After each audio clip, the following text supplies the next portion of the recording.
live from the National News Studio, Sri Lanka.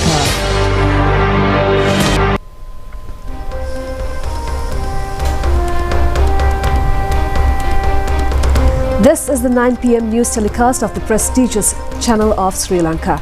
A very pleasant evening and a warm welcome to the National News. I'm Anjali Ananda. A very good evening to you. I'm Charita Binipurarachi, and now let's move on to the headlines for tonight's news.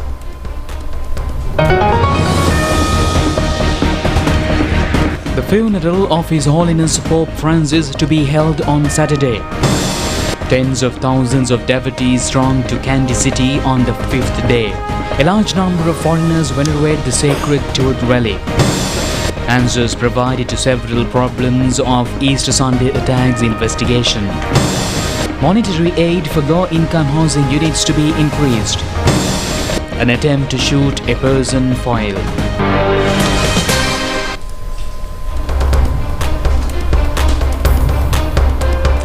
On to those and other stories in detail now, when starting off with the top story. The Vatican confirmed that Pope Francis' funeral will take place on Saturday at 10 a.m. local time in front of St. Peter's Basilica.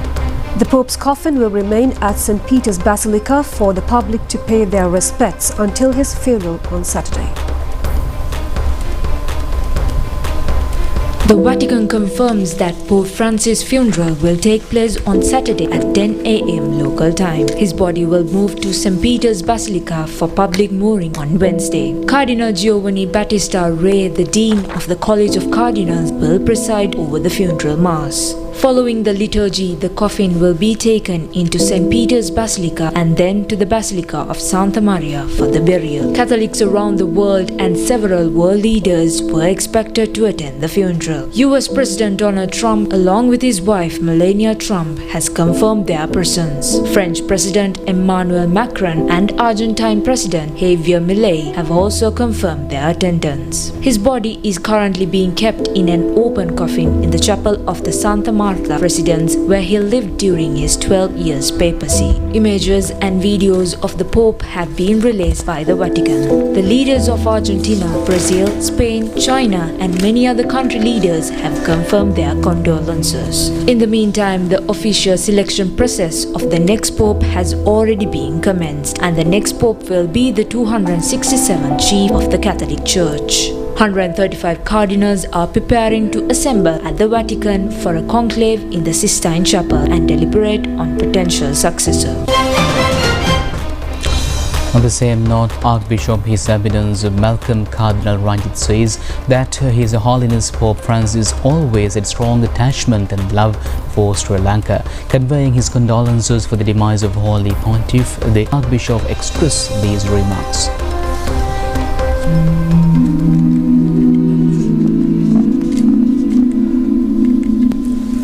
We have heard the sad news about the death and passing away of our dearly beloved Pope Francis.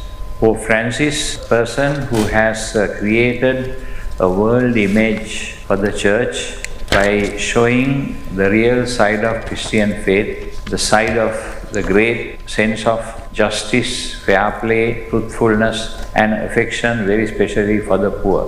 What transpired in his life was this great attachment to the poor. He was always a person who spoke about the poor, who stood for the poor and the downtrodden. This is a heritage that we would have received from him through his life and mission as the Supreme Pontiff. Having said that, we would like to ask everyone, especially the Christians and the Catholics, to please pray for him. Pray that the Lord will recompense him for the great gift of the vocation that he gave him even as a child, and how he developed in his mission serving the Church and serving the people in all kinds of situations until he finally reached the chair of St. Peter. Besides, also, I would like to ask especially the Catholic priests and the Catholic community to pray for him. Pray that the Lord may grant him eternal rest and also the beauty of sainthood in the future. We ask all our Buddhist brethren and other brethren of the other religious faiths like Islam and Hinduism and all the others to please pray for him and please wish him well through your own religious heritage and whatever you can do in order to implore merit on him. At the same time, I also wish to feel grateful at this moment for what he was, especially for Sri Lanka. I had come to know him 25 years ago nearly and befriended him, and as he became Pope, one of the first things he did was to visit Sri Lanka on his way to the Philippines. Actually, that was his first pastoral visit to Asia. And he visited our country, stayed 2 days with us, went to the north to visit the shrine of Our Lady of Madhu and to meet the people who had been affected by the war. And he had a very special soft corner for the poor, and he always spoke about the poor. Therefore, he is a person who really represents Jesus Christ. With that, I would like to invoke the Lord's blessings on him, and may the Lord grant him eternal rest and happiness in heaven.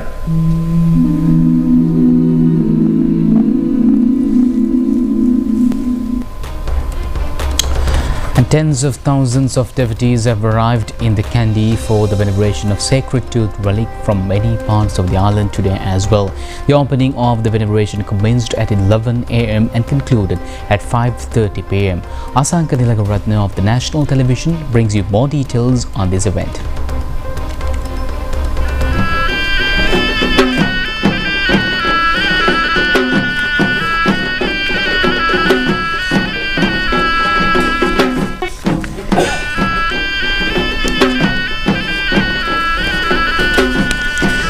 Large crowds have gathered in the city of Kandy today as well for the veneration of the sacred tooth relic. The organizers request as a reminder to devotees to refrain from carrying heavy baggages along with them. Bag and baggages will not be allowed inside the Maligava under the circumstance. State sector defense forces and volunteer organizations provided food and beverage to all devotees today as well.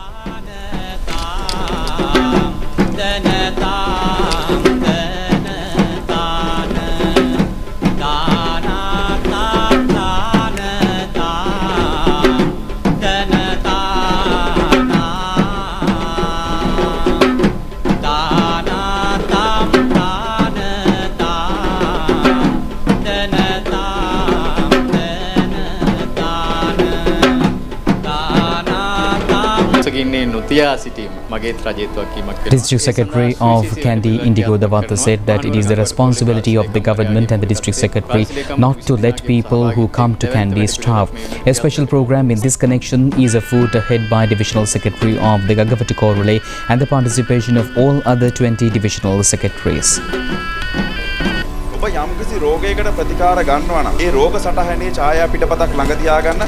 Special medical services also conducted within the premises of Sri Dalanda Maligava complex. Dr. Iranga Madhushan said that if any devotee take treatment for any illness, a photocopy of the diagnosis should be in possession. It will help the medical officers to provide treatments, and in addition, devotees are requested to drink water properly during the period while waiting in the cave. Both locals and foreigners who come to venerate the sacred tooth relic appreciate the arrangements being made at the Sri Dalanda Maligava premises in order to provide convenience to the devotees. And we are so blessed and so happy. Thank you, Sri Lanka.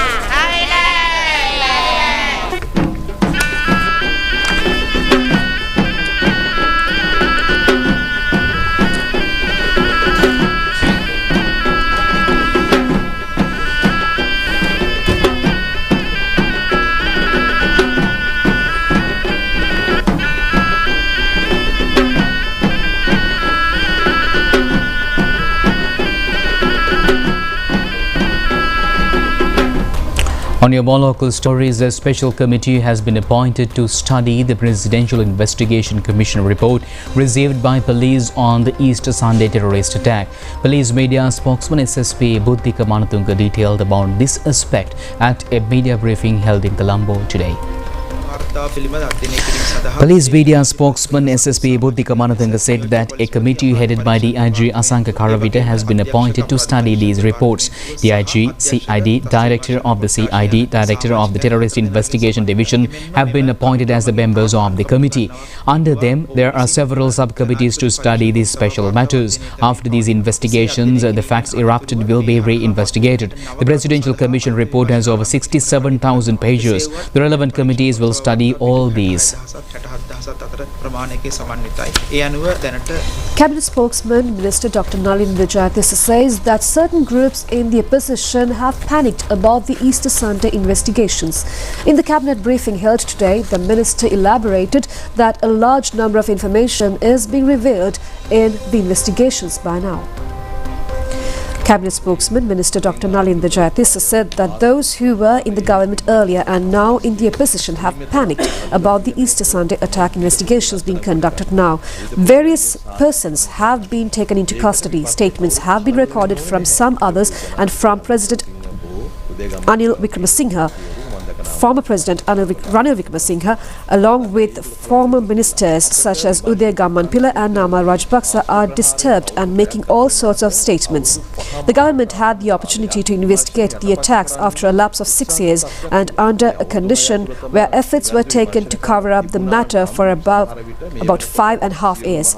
If the government was able to conduct the investigations during 6 years, a major part of the conspiracy along with the mastermind of the attacks could have been revealed by now. During the past 5.5 years, steps were taken to keep the investigation process in dark, where the political authority had taken efforts to not conduct certain investigations.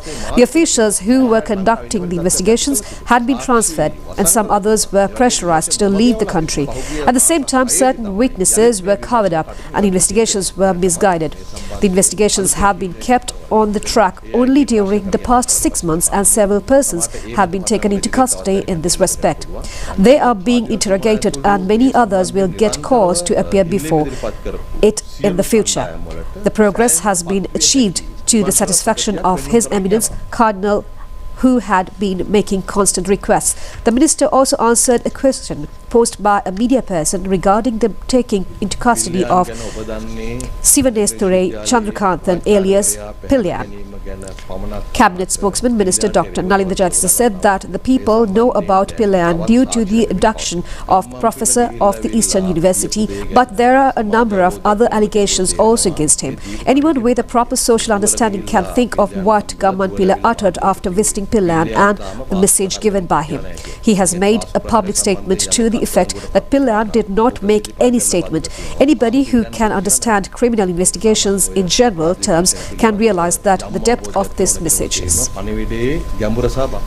President Anurakumar Dissanayake says that answers to several problems of Easter Sunday attack investigations have been provided by now. The President stressed that justice will be meted out even the investigations regarding frauds and corruption were conducted in the past.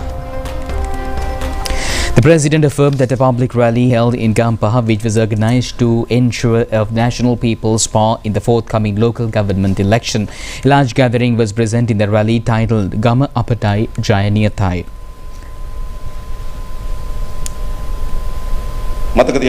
President Anurakumar Dissanayake said that for the first time an IGP of the country went into hiding, and if not for ANPP government, such things would have never happened.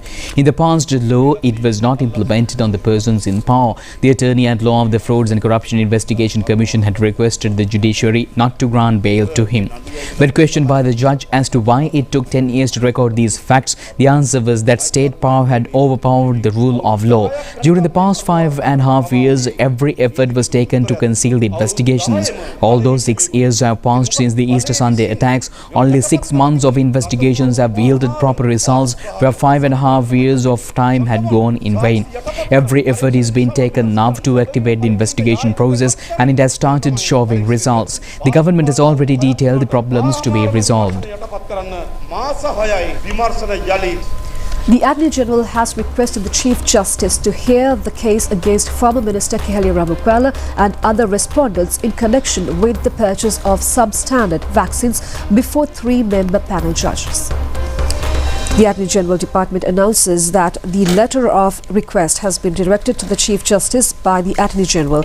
He has requested to hear this case before a permanent 3-member panel of High Court judges, considering it as a special case under the Special Act No. 9 of 2018.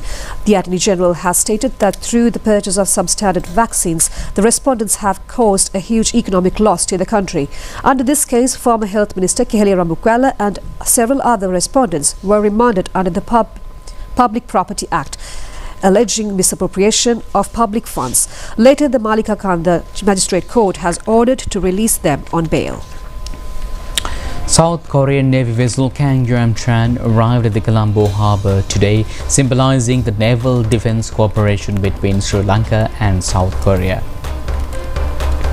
The vessel belongs to the category of destroyer military vessels. The US-made vessel is consisting of 45 Mark major firearms, anti-ship torpedoes and anti-aircraft missile systems.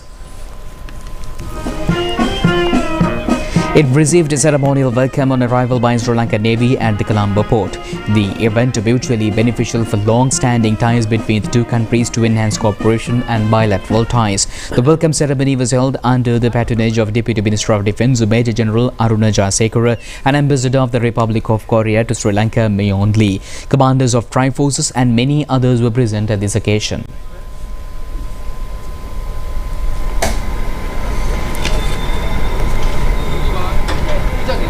This is the Kangamchan ship and one of the biggest Korean naval ship that actually engages in the war operations.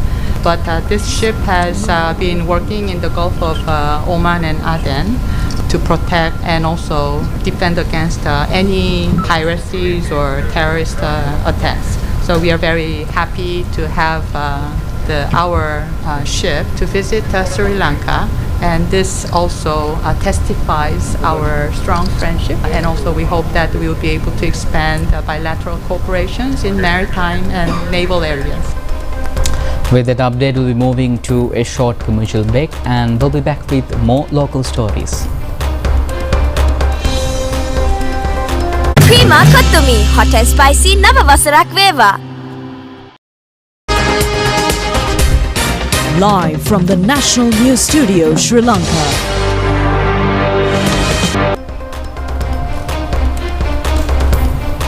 Welcome back and moving ahead with more local stories. President Anura Kumar Dissanayake says investment-friendly environment now created in Sri Lanka. President said this when he met a delegation headed by the Deputy Prime Minister and Minister of Foreign Affairs of the United Arab Emirates, Sheikh Abdullah bin Zayed Al Nahyan today. The Deputy Prime Minister and Minister of Foreign Affairs of the UAE, Al Nahyan, stated that the UAE will prioritize the promotion of energy, tourism, foreign investment and foreign employment sectors while further strengthening its long-standing ties with Sri Lanka. This visit aims to further strengthen and expand the strong and long-standing bilateral relations between the two nations with a focus on achieving mutual economic benefits through deepening cooperation for both countries. Furthermore, he praised President's dedication, efforts and commitment toward rebuilding Sri Lanka, as well as his positive approach toward relations with the UAE. The housing program, A House for You, A Tomorrow for the Country, is being implemented with the objective of reducing the housing issue of the poor and low-income people and the party associated thereto. Under this program, one poor or low-income earning family from every Gram Lidahari division is selected on a priority basis and offered aid for constructing or upgrading a house based on the progress of the construction. The selected beneficiary should construct a house within a minimum of 550 square feet, and in addition to the amount of 650,000 rupees given by the government, the remaining amount has to be borne by the concerned beneficiary. Even though at the onset of the program 1,147,000 rupees was estimated cost per house, the respective cost has increased up to 1,764,000 rupees at present. Accordingly, the Cabinet of Ministers has approved the proposal presented by Minister of Urban Development, Construction and Housing, Anur Karunatilaka, to increase the portion of the amount given by the government from 650,000 to 1 million rupees, since the beneficiary selected has not been able to bear the remaining amount due to the poor economic condition. Attention has been drawn to start a boat service conversing several areas using water flows existing inside the island as well as the coastline. Accordingly, the Cabinet of Ministers has approved the proposal presented by the Minister of Foreign Affairs, Foreign Employment and Tourism, Vijit Herath, to do a feasibility study in respect of the implementation of the relevant project and to implement the proposed project as a public-private combined program based on the results of the feasibility study. The Galle electoral meeting of the Samaga Jana Bala Vega was held in Galle yesterday under the patronage of opposition leader Sajid Premadasa.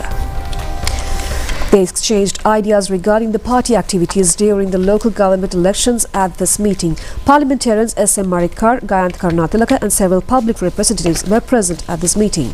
Opposition leader Sajid Premadasa said that Samaga Jana Bala Vega is the only alternative for the people of this country. The SJB has shown its ability even without power. Therefore, if the people provides majority of power among the local government bodies, SJB will provide a unique service to the public. A meeting organized by the Sri Lanka Podujana Peramuna held at the Bakabune area in Polonnaruwa yesterday under the patronage of national organizer of the party Namal Rajapaksa. This meeting has been organized to secure the victory of the SLPP candidates who contest the upcoming local government elections. National organizer of the SLPP Namal Rajapaksa said that they are the one who constructed the rural roads, hospitals, schools and health centres. Therefore, people should vote for the candidates fielded from the SLPP at this election. The newly developed SLPP will be able to form governments at village level to achieve the needs of the general public. Prime Minister Dr. Harini Amarasuri says that the present government is taking steps to solve the lasting problems of the people of Colombo city without delay. She made these remarks participating in a meeting held at Maligawata area yesterday. This meeting was organized to assure the victory of the National People's Power at the upcoming local government elections. Colombo Mayor candidate Rai Kali Balthazar and many party supporters were present at the meeting. Prime Minister Dr. Harini Amarasuri said that there should be justice for all citizens living in the Colombo Municipal Council area. The mayor will be elected from the votes of all categories of people in the municipality. The Premier pointed out that mayor candidate of the NPP, Rai Kali, will be able to identify all social layers in the municipal area. The NPP has genuine interest to develop this country and to change the lifestyles of the people in Colombo. There are many unresolved problems among the people in the city. Therefore, people should vote for the NPP to make a tangible change.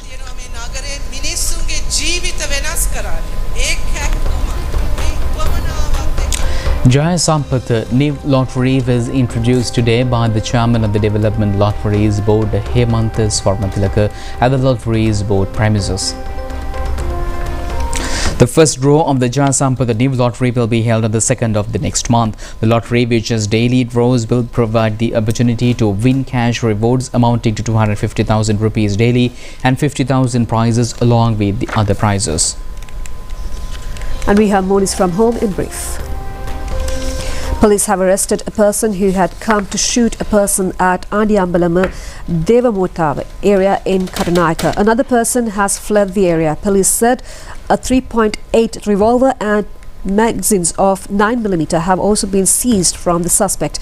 The police suspect the murder attempt has been organized by a drug kingpin in the area, Hinatiyana Mahesh. A person was injured in a road accident occurred at the Norton Bridge area along the Nalatania Ginigathena main road this morning. The motor vehicle had veered off the road and fallen into the precipice by about 300 feet deep. Newly appointed Commissioner General of Department of Motor Traffic at Attorney at Law Kamal Amrasinghe assumed duties in his post today. He has acted as the Secretary to the Northwestern Provincial Governor as well. Creama Kottumi hot and spicy nava wasarak veva.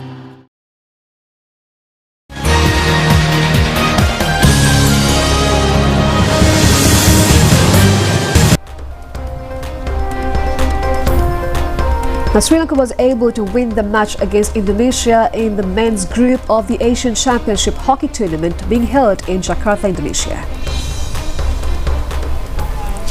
This match between Sri Lanka and Indonesia was played under Group B.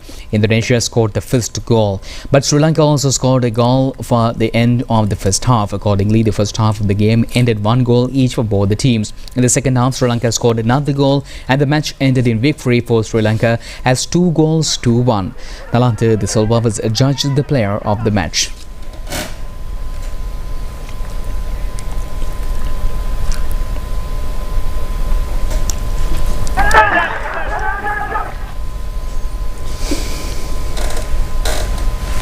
In the women's division of this tournament, Sri Lanka played against Uzbekistan yesterday. The first half of the game ended 2-0 with Uzbekistan leading. In the second half, Sri Lankan women's played scored 2 goals and the match ended in a draw, both teams scoring 2 goals each.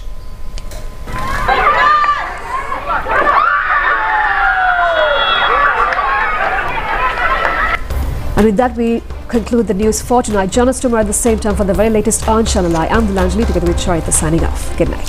Have a pleasant night.